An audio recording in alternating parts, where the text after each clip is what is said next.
If you want people to succeed, they need someplace to call home. In Memphis, it is a fact. There is not enough quality, affordable housing.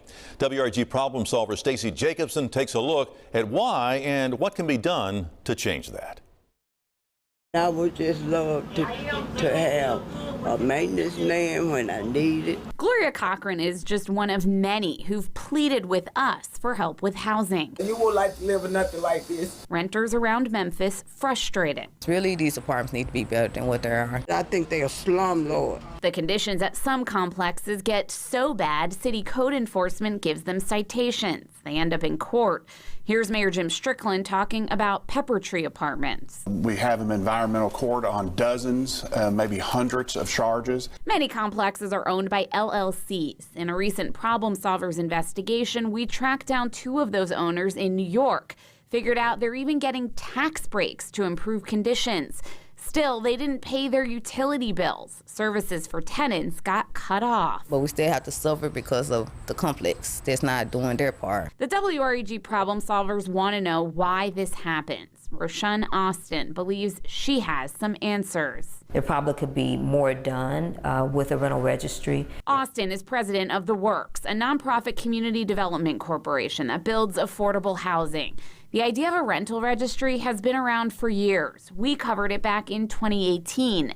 Officials say it would require owners to register with the city. They'd pay a fee, and if they're out of town, they would have to provide a local contact. Experts say that would make all the difference. It's not some LLC from New York or Japan that's responsible. We can't really do anything to an LLC. You got to dig in and try and find a person. And we're not sending our code officers to Japan. There's one other very big thing she says will solve this problem. More money. Austin is focused on community development block grants from the federal government. That's money for cities to use for issues related to affordable housing.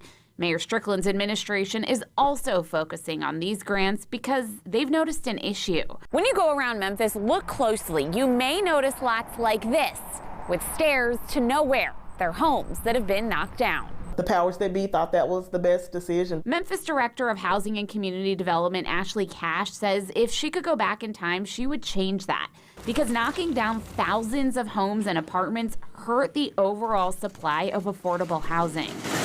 There was no reinvestment in the infrastructure, and so developers could not make the deals work in the inner city, and so those places were not replaced. And that is impacting the federal funding. See, the government uses the age of housing as part of its formula. And when you knock down all the old stuff, leaving only newer housing, they don't see as much of a need. Our funding is based on population and the amount of pre-1940s housing stock that you have. We have demolished a lot of those older homes. Our need has increased, but the change in how we receive those funds has really not kept up. Not to mention, experts say it's hard to get a clear picture because of how large this city is. We spread out poverty across this 300 plus square miles, and the formula says that it's a density in census tracts that gets you federal entitlement funds to help subsidize. Keep in mind, this means in 2020, Memphis got around $7 million from HUD. Officials compare that with Detroit, which they say got more than $35 million. That's why they're pushing for a change in federal law. Every year we go to the state and D.C. to make sure that it's top of mind, it's on the agenda. And areas grow and some contract. Republican Congressman David Kustoff has introduced legislation to make that change. We're using population formulas that are 40 and 50 years outdated. This is not a Republican issue. It's not a Democrat issue. In fact, Kustoff's Democratic counterpart, Representative Steve Cohen, is pushing for the same. What's the likelihood that this change is going to happen? I think it's a very good likelihood. He says right now they're waiting on a review from HUD due by the end of the year. Solving problems in Memphis, Stacey Jacobson, WREG, News Channel 3. We'll keep you posted on how that goes. In the meantime, Congressman Kustoff says the biggest hurdle will be opposition from areas that are just shrinking in population like the Rust Belt.